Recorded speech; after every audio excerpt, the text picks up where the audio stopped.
Darter Jitse van der Wal van Dokkum moest door omstandigheden zijn dartshop na 3 man al sluiten. Maar na 2 man ziekjen had de darter een nijpon voen. Maar de verroor het wel het in en oor. Dat moest er helaas toen onverwacht uit. Dus toen ben we gauw op zich naar een oorplak. Maar dat was nog net zo makkelijk als wat we hoopten.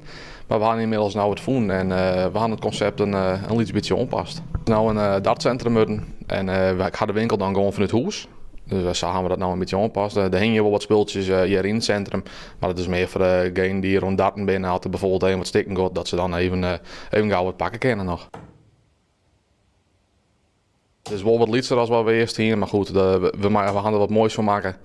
En op zich is het cycle wel gezellig, denk ik, dat we mooi wat bij elkaar zitten. Maar Omdat Jitse een drege start hier, besleert Kringloop de Wissel hem een handje te helpen. Nou, Jitse is natuurlijk eerst wel even wat gedoog om een pand te vinden. En dat was best wel een lastige situatie voor hem. En ik zei gewoon Jitse dat het daar wel wat moeilijk mee hier. En ik ben eigenlijk wel best wel blij van hem dat er nou een plakje had. Ik vind dat elke jong ondernemer hij zijn kans moet krijgen. En in dit geval kon Jitse dus helpen bij deze kans. En dan griepen we maar beide handgrepen de jongen. Maar dat de dartwinkel online via de git, dat vindt Van der Wal net slim. Zijn het leidt bij het organiseren van darttoernooien. Een protte jeugd vindt het leuk. Een protte oudere meisje vond ik hartstikke leuk om die toernooien te doen. Het helpt ze gewoon echt wel uit de sleur, lijkt het wel. Dus ja, daarom moeten we graag wel erom met dit concept. En hebben we het dus nou omdraaid dat het echt een centrum wordt.